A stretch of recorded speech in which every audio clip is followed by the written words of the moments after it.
जवान सर पर हाथ रख करके बैठा हुआ था, नबी की मजलिस में सर पर हाथ रख करके बैठा हुआ। अल्लाह के रसूल ने पूछा क्या हुआ? कहा या रसूल अल्लाह बहुत बड़ा गुनाह हो गया। रोजे की हालत में था, बीवी के पास चला गया, रोजा टूट गया। कहीं तो बहुत बड़ा गुनाह हो गया, इसका कफ्फारा जब तक नहीं दोगे गुनाह माफ नहीं होगा। एक गुलाम को आजाद करो, तुम्हारे गुनाह का कफ्फारा हो जाएगा, रोजे का कफ्फारा हो जाएगा। या रसूल अल्लाह मैं अपनी गर्दन के अलावा किसी का मालिक नहीं हूं, कहां से गुलाम आजाद करूं? तो आपने फरमाया कि 2 महीना मुसलसल रोजा रखना पड़ेगा, तब कफ्फारा अदा होगा। या रसूल अल्लाह 1 महीने में तो सबर नहीं हुआ, 2 महीने में क्या क्या नहीं होगा। अल्लाह के रसूल ने कहा कि 60 मिस्कीन को खाना खिलाओ। या रसूल अल्लाह हमसे बड़ा मिस्कीन कोई नहीं होगा, हम किसको खाना खिलाएं? अल्लाह के रसूल ने कहा कोने में बैठ जाओ।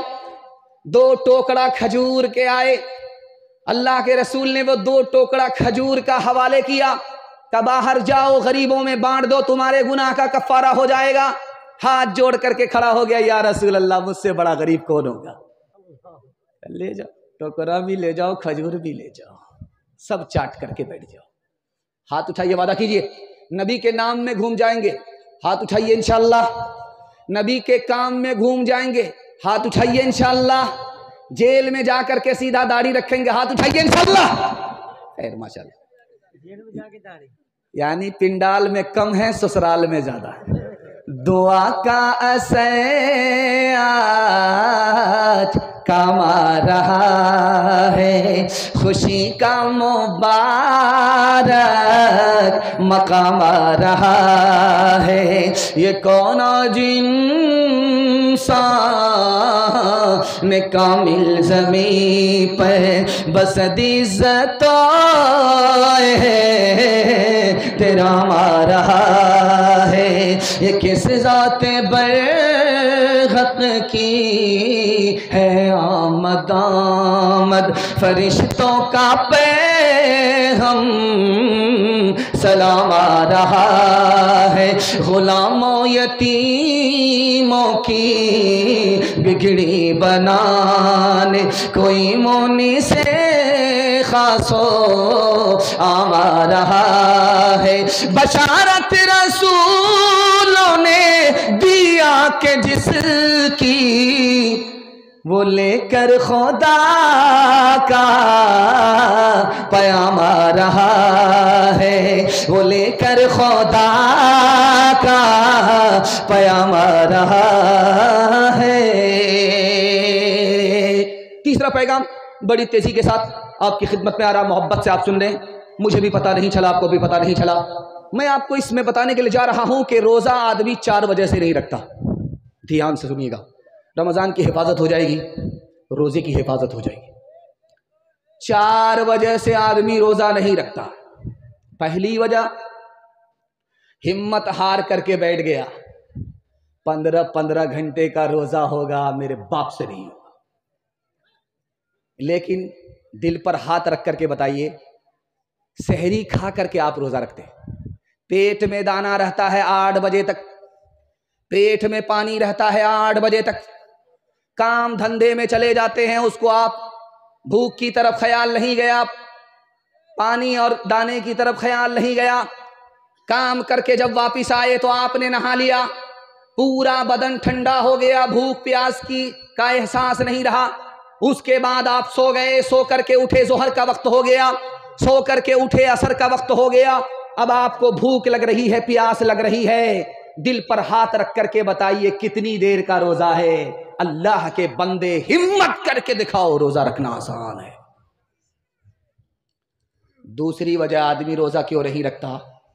नाकदरी और गुस्ताखी की वजह से। मेरे पास इल्म है, मुझको रोजा रखने की जरूरत नहीं है, जाहिल रखे।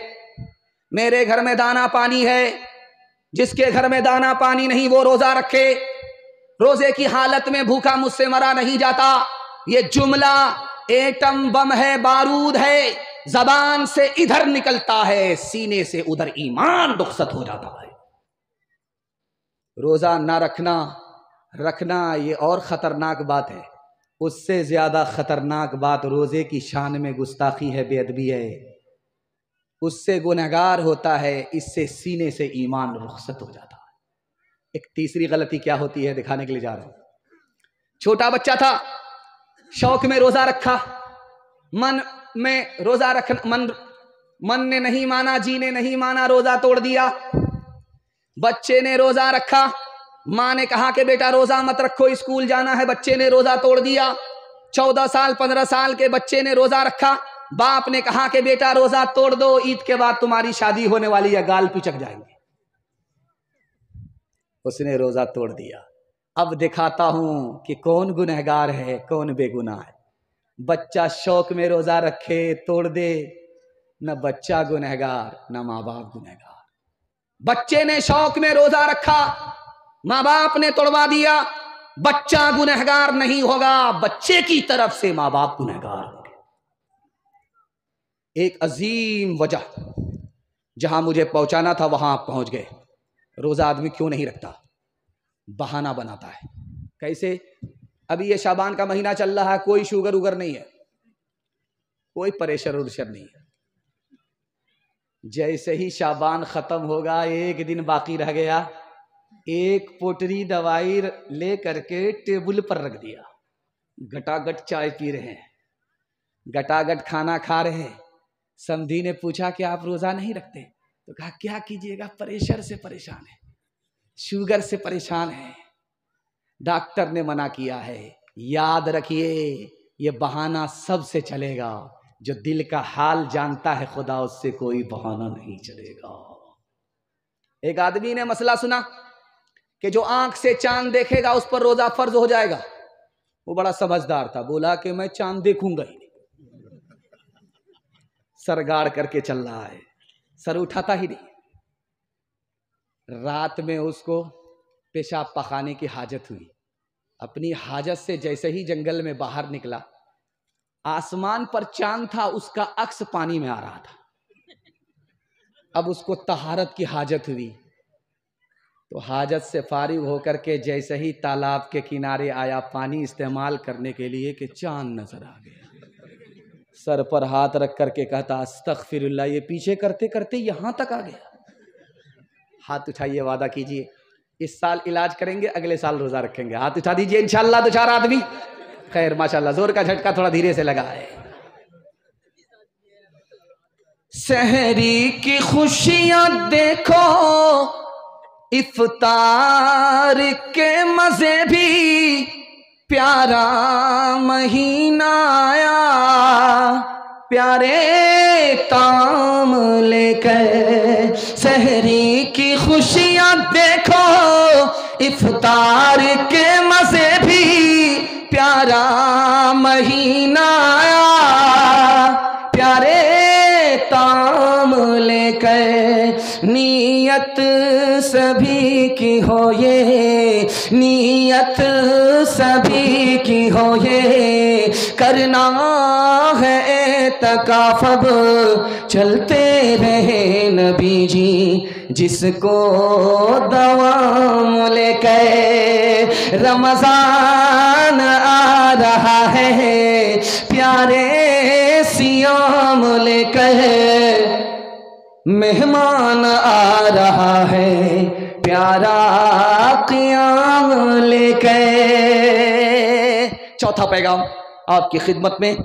आप इतने बेदार हो चुके हैं कि मैं 2-2 घंटा आपको बयान सुनाऊंगा, फिर भी आपकी प्यास नहीं बुझेगी। ये तो ईदगाह है, अगर मैं 2 घंटा बयान सुनाने की गलती करूंगा तो सीधा कब्रिस्तान पहुंच जाऊंगा।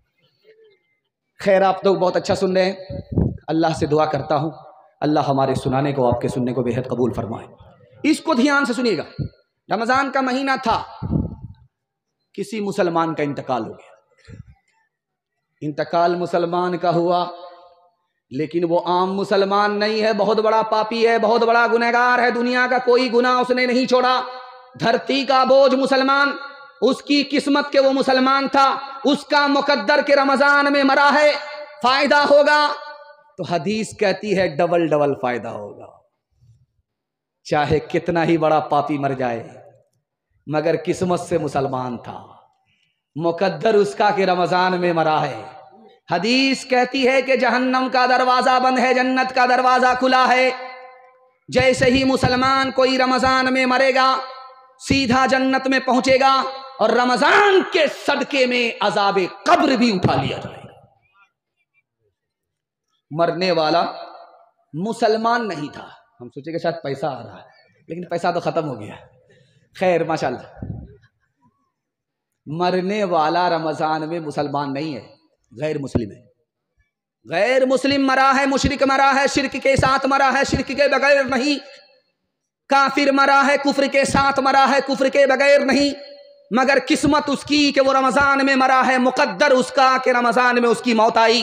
फायदा होगा तो लिखा उसको भी फायदा होगा, जन्नत में तो दाखिल नहीं होगा, लेकिन रमजान का सदका पूरे रमजान अजाब कब्र से महफूज हो जाएगा। एक बात को देखिएगा, असर के बाद जब दस्तरखान लगता है इफ्तार के लिए, दस्तरखान लगता है तो उसमें रखा जाता है फुलौरी, पकौड़ी, पपीता, अंगूर, अंडा, तरबूज। तरबूज का तो ये तो भंडारी है, बाप रे बाप, ये पूरा तरबूज यहां से जाता है, वो रखा हुआ होता है। तो जब तक अभी आजान की सदा नहीं आती है मस्जिद से तो आदमी देखता रहता कि अंगूर कहाँ है, अंडा कहाँ है। उसकी आंख ठंडी होती है। और जैसे ही मस्जिद से आजान की सदा आई, तरबूज को उठाया, हलक के नीचे उतारा, शरबत को उठाया, हलक के नीचे उतार लिया, रग रग सैराब हो गई, दिल को सुकून पहुंचा, आंख उधर ठंडी हुई, दिल इधर खुश हुआ। 1 मिनट में जो मजा आता है साल भर ऐसा मजा नहीं आता। लेकिन आपको सुन करके हैरत होगी, इससे भी ज्यादा मजा कहां आएगा? दुनिया में नहीं, जन्नत में। जब जन्नत में मुसलमान पहुंचेगा, जन्नत को अपनी आंख से देखेगा, जन्नत की नेमत को उठा करके हलक के नीचे उतारेगा, जब भी उतना मजा नहीं आएगा। जब जन्नत का बनाने वाला मालिक खुदा सामने आएगा और अपनी आंखों से खुदा को देखेगा तो जन्नत को भी भूल जाएगा, जन्नत की नेमत को भी भूल जाएगा। एक गैर मुस्लिम बोला, मैं मुसलमान हो जाऊंगा, मुझको क्या मिलेगा? तो एक आलिम दीन ने कहा, जन्नत मिलेगी। कहा, जन्नत के लिए मुसलमान नहीं हो सकता, जन्नत से बढ़ करके है तो बताओ। जन्नत के बदले में कलमा पढ़कर मुसलमान नहीं हो सकता, जन्नत से बेहतर है तो बताओ। वो आलिम दीन थे, कहा कि मैं जन्नत से बेहतर की जमानत लेता हूं, तुम कलमा पढ़कर मुसलमान हो जाओ, तुमको खुदा का दीदार होगा। खुदा के दीदार पर कुर्बान हो गया कलमा पढ़कर मुसलमान। एक बहरा बीमार के पास गया खैरियत लेने के लिए, तो वो तो सुनता कुछ है नहीं, सिर्फ बोलता है। तो बीमार से जाकर के बोला, क्या हाल है? तो बीमार बोला कि मर रहा। का सुबहान अल्लाह, मुबारक। दूसरा सवाल पूछा कि क्या खा रहे हो? तो बीमार खिसिया करके बोला, जहर खा रहा। का सुबहान अल्लाह, बहुत अच्छी दवाई है, रात दिन पाबंदी से खाते रहे। तीसरा सवाल पूछा कि किस डॉक्टर से इलाज चल रहा है? बोला कि मलकुल मौत से। का बहुत बढ़िया डॉक्टर है, पूरा इलाज जब तक नहीं करेगा तब तक नहीं छोड़ेगा। हाथ उठाइए, वादा कीजिए रमजान में सो जाएंगे, ईद में जागेंगे, हाथ उठाइए इंशाअल्लाह। खैर माशाअल्लाह, ये कन्या के भी मामू है और दुल्हा के भी मामू है। कयामत में ये रोज़ा ढाल होगा रोज़ेदारों की, कयामत में ये रोज़ा ढाल होगा रोज़ेदारों की, कयामत में ये रोज़ा ढाल होगा रोज़ेदारों की। ये सरमाया भी अपना कैसे आड़े वक्त कमाया, इसी में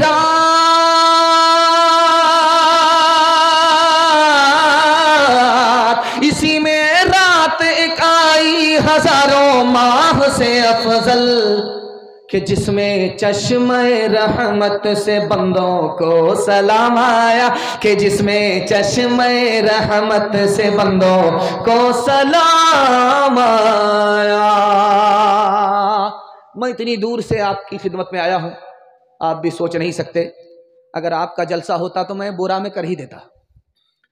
हज़रत मुफ्ती मंसूर साहब दामत बरकातुहुम की तरफ से मुझे दावत मिली थी, इसलिए बादिल नाखास्ता मुझको आपकी खिदमत में आना पड़ा।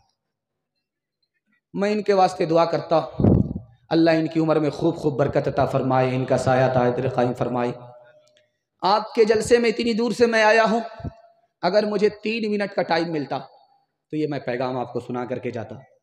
अगर आप इसकी हिफाजत करके ले जाते तो मैं मसनद रसूल पर गारंटी लेता कि आपके हाथ में भी पैसा होगा, जेब में भी पैसा होगा, घर में भी पैसा होगा, ज़रूरत ख़त्म हो जाएगी, पैसा ख़त्म नहीं होगा, गारंटी है। मगर इसके लिए आपको 2 काम करने हैं। पहला काम हलाल कमाना है। अगर हराम कमाते हैं तो मैं गारंटी वापस लेता हूं। और दूसरा काम हिसाब से खर्च करना है। पैसा थोड़ा है, थोड़ा खर्च करना है। पैसा है नहीं, दूसरे को देख करके दिखा करके पैसे को उड़ाना नहीं है, पैसे को पानी की तरह बहाना नहीं है। 1 साल हलाल कमा करके दिखाइए, 1 साल हिसाब से खर्च करके दिखाइए। मैं मसरद रसूल पर गारंटी लेता हूं, हाथ में भी पैसा होगा, जेब में भी पैसा होगा, घर में भी पैसा होगा, जरूरत खत्म हो जाएगी, पैसा खत्म नहीं होगा। खुदा किस पर मेहरबान है? अमीर पर ज्यादा मेहरबान है या गरीब पर मेहरबान है? आपका दिल बड़ा खुश होगा। जब अमीर खुदा के पास आएगा तो खुदा पूछेगा माल के बारे में, कहां कहां से कमाया, कहां कहां खर्च किया। जब तक जवाब नहीं आएगा 1 इंच हिल नहीं सकता। कुर्बान जाइए गरीब के ऊपर। जब गरीब आएगा खुदा के पास तो खुदा माल के बारे में नहीं पूछेगा, हाल के बारे में पूछेगा। क्या हाल है? खैरियत तो है। जितना वो गरीब पर मेहरबान है उतना वो अमीर पर भी मेहरबान है। मैं मादेपुर आकर के परेशान नहीं हूं कि यहाँ के लोग कैसे खाते हैं, कैसे कमाते हैं। मैं यहाँ आकर के इस बात से परेशान हूँ कि कहीं ये लोग शादी में दूसरे को दिखाने के लिए, नीचा करने के लिए पानी की तरह पैसा बहा करके 10 साल की मेहनत को एक झटके में हवा हवा न कर दे। मुसलमान माल से गरीब नहीं है, चाल से गरीब है। अभी आने वाला है रमजान के बाद ईद जैसा मौसम आने वाला है। ईद को लोगों ने इबादत नहीं रहने दिया, त्यौहार बना दिया। ज़कात मदरसे में देनी थी, वो पैसे से भी कपड़ा खरीद लिया। फितरा गरीबों को देना था, उस पैसे से भी कपड़ा खरीद लिया। जेब को जेब नहीं देखा, मार्केट में पैसा को पैसा नहीं समझा। नतीजा ये हुआ कि ज़कात का पैसा भी अपने कपड़े में लगा दिया, फितरा का पैसा भी अपने कपड़े में लगा दिया। अब कोई गरीब आता है तो उसको धक्के मारता है, मदरसे का आदमी आता है तो उसको धुतकारता है। इस वजह से मुस्तहिक को जलील करने के नतीजे में रमजान पाने के बाद भी जिंदगी भर जलील रहता है। मुसलमान माल से गरीब नहीं है, चाल से गरीब है। एक आदमी रोजा रखता नहीं था और बीवी से कहता था कि मैं रोजे से हूं, पकौड़ी बनाओ, फुलौरी बनाओ, और रोजा हिसाब से तोड़ता था। जब उसको भूख लगती थी तो डंगरा घाट में जाकर के डुबकी मारता था, मुंह खोल देता था, जी भर करके अंदर पानी पी लेता था और ऊपर आकर के पूरे दस्तरखान को चाट जाता था। उसका पेट था कि इंडिया गेट था, न फटता था न भरता था। 99 दिन चोर के 1 दिन कोतवाल का। जैसे ही डंगरा पुल में डुबकी मारी, उसने मुंह खोला तो पानी जाने के बजाय टेंगड़ा मछली चली गई। अब दायां काटा दाईं तरफ, बायां काटा बाईं तरफ, मुंह बा दिया। ऑपरेशन के लिए जब डॉक्टर के पास लाया गया तो डॉक्टर भी कह रहा किस मनहूस को लेकर के आए। अगर आदमी सोएगा मुंह खोलेगा तो मक्खी जाएगी, ये मछली कैसे चली गई? तब समझ में आया कि ऊपर से फीट फाट था, नीचे से मकामा घाट था। हाथ उठाइए, वादा कीजिए हलाल कमाएंगे, हिसाब से खर्च करेंगे इंशाअल्लाह। अमीरों को लूटेंगे, गरीबों में बांटेंगे। हाथ उठाइए इंशाअल्लाह। जो खुदा से नहीं मिला ससुर से लेंगे। हाथ उठाइए इंशाअल्लाह। झूठ बरसों राम धड़ाके से बुढ़िया मर गई फाके से, बुढ़िया मर गई फाके से। झूठे टुकड़े खाकर बुढ़िया तपता पानी पीती थी। मरती है तो मर जाने दो, पहले भी कब जीती थी। जय हो पैसे वालों की, हो पैसे वालों की, गेहूं के दलालों की, इनका हद से बढ़ा मुनाफे कुछ ही कम है डाके से, कुछ ही कम है डाके से। बरसों राम धड़ाके से, बुढ़िया मर गई फाके से। कल युग में भी मरती है, सतयुग में भी मरती थी, ये बुढ़िया इस दुनिया में सदा ही फाके करती थी। जीना उसको रास न था,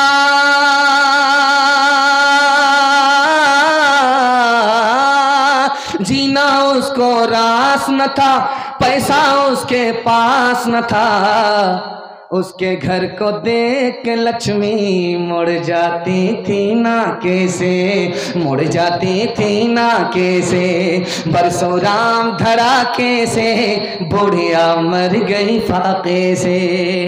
आप लोग इतना गौर से हमको देख रहे हैं कि मुझको भी डर लग रहा है कहीं आप लोगों की नजर न लग जाए, लेकिन मैं भी चालाक आदमी हूं, दम करके बैठा हूं। आप नजर लगाते रहिए, हम उतारते रहते हैं। यह मर्दों का पिंडाल है, बगल में औरतों का पिंडाल है। औरतों का पिंडाल बहुत छोटा है, मर्दों का पिंडाल बहुत बड़ा है। और बहुत बड़ा है, हाँ, तो पैसा सब कुछ तो उसी के पास है, होम मिनिस्टर तो वही है। खैर, ध्यान से सुनिएगा, ये पिंडाल है औरतों का, ये पिंडाल है मर्दों का। आप सरकारी हॉस्पिटल में देखिए, दीवार पर लिखा हुआ रहेगा, और ट्रक के तख्ते पर देखिए लिखा हुआ रहेगा, बेटी बचाओ बेटी पढ़ाओ।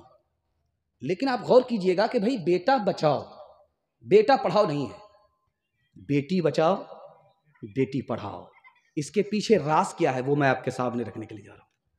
इस हिंदुस्तान में एक साल में 10 लाख लड़कियों को मार दिया जाता है। ये मारने वाले कोई और नहीं, घर के लोग हैं, और घर के लोग में भी आम लोग नहीं है, माँ बाप है।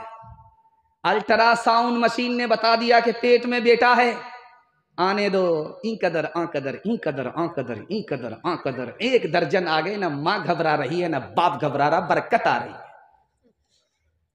लेकिन जैसे ही अल्ट्रासाउंड मशीन ने बता दिया कि पेट में बेटा नहीं बेटी है, जल्ले तू जलाल तू, इस बला को टाल। इंजेक्शन के जरिए गिरा लिया गया, गोली खा करके गिरा लिया गया, ऑपरेशन करा लिया गया। इंजेक्शन के जरिए गिराने के नतीजे में 1 साल में 10 लाख मासूम लड़कियों की जान चली जाती है। इसलिए लिखा रहता है बेटी बचाओ बेटी पढ़ाओ। सर गाड़ करके बैठा हुआ था, उधर से खबर आई कि तुम्हारे यहां बेटा हुआ है। सर गाड़ करके पहले से बैठा हुआ था, और खबर मिलते ही सीना तानता है, सर उठाता है और आसमान को देख रहा, कहीं जिब्रील वही लेकर के तो नहीं आ रहे। बेटे का नाम जैसे आया, कलेजा चौड़ा हो गया, सर उठा लिया, सर उठा करके बैठा हुआ था। उधर से खबर आई कि तुमको बेटी हुई है, सर गाड़ करके ऐसे बैठ गया कि मुराकबे में सीधा मक्का पहुंच गया है, अब हज करके ही वहां से लौटेगा। बेटा पैदा होता है तो हम खुश होते हैं, सर उठाते हैं। बेटी पैदा होती है तो हम मायूस होते हैं, सर गाड़ लेते हैं। पहला सितम। दूसरा सितम दिखाने के लिए जा रहा हूं।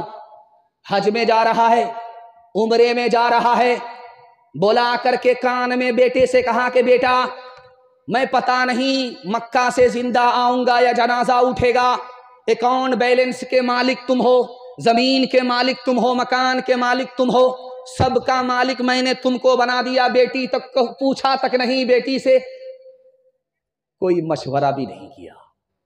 और जब मक्का से वापिस आया तो बेटी को बुला करके कहता है कि ये खजूर का तबर्रुक है ले लो, ये जमजम का पानी है तबर्रुक है ले लो। लिखने वाले ने लिखा बेटा को माला माल किया, बेटी को कंगाल किया, तोहफे में दोनों को बराबर नहीं किया। हज से वापिस आया, हज भी कबूल नहीं, जन्नत में जाने की गारंटी भी नहीं। इधर बेटी का बाप बैठा हुआ है, इधर बेटे का बाप बैठा हुआ है। तो बेटी के बाप से बेटे का बाप कहता है समधी नीचे से तो सब कुछ दे रहे हैं, ऊपर से भी बढ़ा दीजिए। अब उसके पैर के नीचे से जमीन निकल गई, कलेजा मुंह को आ गया। गाड़ी नगद दे रहे हैं, सामान नगद दे रहे हैं, पैसा दे रहे हैं, ऊपर से बढ़ाने के लिए क्या बोल रहा है? तो बहुत डरा करके करीब से कहता, हाजी साहब मैं आपकी बात को समझा नहीं कि कुछ ऊपर से बढ़ा दीजिएगा। तो खिसिया करके कहता कि आप भी अजीब आदमी, एक मोटी बात नहीं समझते। 100 गाड़ी बारात लेकर के आएंगे, तेल का पैसा भी आप दे दीजिएगा, किराया भी आप दे दीजिएगा। हलवाई की दुकान नाना जी का फातिहा। हाथ उठाइए, वादा कीजिए अपनी शादी और अपने बेटे की शादी फ्री में करेंगे इंशाअल्लाह। अच्छा जरा देखिएगा, उन लोगों ने भी हाथ उठाया है जिनकी शादी हो गई है, और ये चैनल वाले बैठे हुए और बगल में उनकी बीवी बैठी हुई है। अगर ये वीडियो शूट करके वहां पहुंचा दे तो वो बीवी ऊपर इसको पहुंचाएगी कि नहीं पहुंचाएगी? मौत से अपना दामन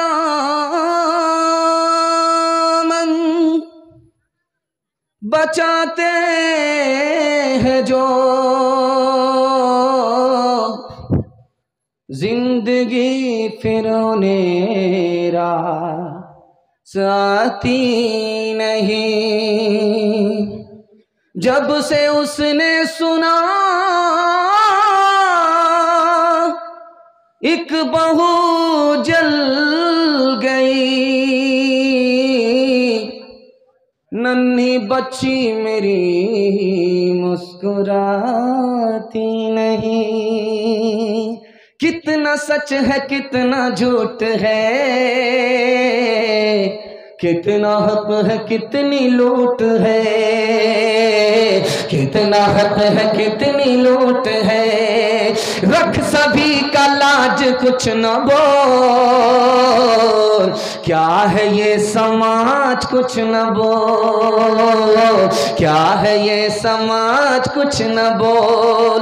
ढोल का ये पौल सिर्फ देख ले, ऐ दिल ज़बान खोल सिर्फ देख ले, ऐ दिल ज़बान खोल सिर्फ देख ले, ऐ दिल ज़बान खोल सिर्फ देख ले। मान ले जहां की बात को, दिन समझ ले काली रात को, दिन समझ ले काली रात को। चलने दे यूं ही ये सिलसिला, कुछ न बोल किसको क्या मिला, कुछ न बोल किसको क्या मिला। तराजुओं का झोल सिर्फ देख ले, ऐ दिल ज़बान खोल सिर्फ देख ले, ऐ दिल ज़बान खोल सिर्फ देख ले। सिर्फ 5 से 7 मिनट का मेरे हिस्से का जलसा बाकी रह गया है। हाथी पास हो चुका है, सिर्फ दुम फंसी हुई है। एक झटका में दुम भी पास हो जाएगी। छोटे छोटे बच्चों के हवाले से पैगाम आ गया, जवानों के हवाले से पैगाम बाकी था। हमारे जवान सुनने के लिए तैयार हैं, जोश के साथ हाथ उठाइए। बूढ़े लोग गलती से हाथ मत उठाइए। आप लोग सीधा जन्नत में जाकर के जवान होंगे, हूर से आपका जरूर निकाह होगा, लेकिन यहां कोई चांस नहीं। ध्यान से सुनिएगा, तेजी के साथ निकल जाएगा। इस महीने में, शाबान में, शबे बरात में, रमजान में, शबे कदर में 2 आदमी की माफी नहीं होती। कितना बड़ा पापी है भाई। रमज़ान आकर के चला जाता है, शबे कदर आकर चली जाती है, माफ़ी नहीं होती। और जब रमज़ान में माफ़ी नहीं होगी तो कब माफ़ी होगी? वो कितना बड़ा पापी है, वो दिखाने के लिए जा रहा हूँ। पहला नौजवान जो मुंह काला करता है, जिना करता है, तौबा नहीं करता।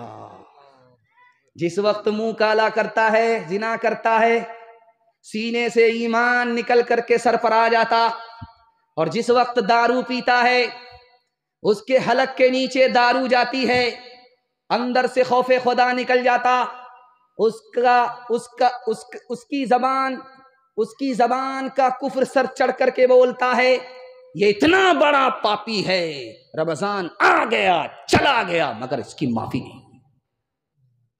तकिया पर जब आपका सर जाए तो 3 मिनट के लिए सोचिएगा, रमजान में शैतान कैद है, फिर गुनाह कैसे हो रहा है? मुसलमान गुनाह कर रहा है, गुनाह कैसे होता है? इसका पहला जवाब लिखा, बड़ा शैतान कैद है, छोटा शैतान आज़ाद है। ये गुनाह जो हो रहा है ये अठन्नी चवन्नी की वजह से हो रहा है। दूसरा जवाब लिखा, चाहे बड़ा शैतान हो चाहे छोटा शैतान हो, दोनों कैद है। शैतान की वजह से गुनाह नहीं हो रहा है रमज़ान में, बल्कि नफ्स की वजह से गुनाह हो रहा है। ये नफ्स आज़ाद है, नफ्स के असर से गुनाह हो रहा है। कैसे? आप चले जाइए दाल कोला में देखेंगे लोहार के यहाँ भट्टी है, भट्टी में आग लग रही है, उसके अंदर लोहा गया, बिल्कुल लाल हो गया। बगल में बाल्टी है, ठंडा पानी है, लाल सुर्ख लोहे को निकाला और जैसे ही ठंडे पानी में डाला, छन से बोला, लाली तो चली गई। जब लोहे को पानी से निकाला गया, ठंडे पानी से, उस पर हाथ रख करके देखा गया तो उसकी गर्मी थोड़ी बहुत महसूस हो रही है। 11 महीना गुनाह में गुजरा, उसका असर बाकी रह गया। रमजान में भी गुनाह नहीं छूटा। सबसे बड़ा गुनाह क्या है? हदीस के हवाले से सुनाता हूं, पैगाम को खत्म कर रहा हूं। एक औरत ने दरवाजा खोला और बहला फुसला करके एक जवान को अंदर दाखिल किया, दरवाजा लॉक कर दिया। उसके बाद उसने कहा कि मुझसे जिना करो तब दरवाजा खुलेगा, तुम्हारी आबरू बचेगी, जान बचेगी। जवान हाथ जोड़ करके खड़ा हो गया कि इतना बड़ा गुनाह हमसे हो नहीं सकता। औरत चालाक थी, उसने कहा ये मेरा मासूम बच्चा है, इसको कत्ल कर दो, दरवाजा खुलेगा, तुम्हारी जान भी बच जाएगी, तुम निकल जाओगे। जवान हाथ जोड़ करके खड़ा हो गया कि इतना बड़ा गुनाह हमसे हो नहीं सकता। अब औरत सेंटर पॉइंट पर उसको लेकर के आ गई, दारू की एक बोतल दे करके कहा कि बस इतना छोटा सा गुनाह है, इसको कर लो, बस तुम्हारी छुट्टी। जवानों ने, उस जवान ने शराब की बोतल को सबसे छोटा गुनाह समझ करके जैसे ही बोतल के ढक्कन को खोल करके हलक के नीचे दारू को उतारा, दारू जैसे ही उतरी सर पर नशा आया। पहली फुर्सत में उसने औरत से जिना किया, मासूम को कत्ल किया। एक शराब आई, सारे गुनाह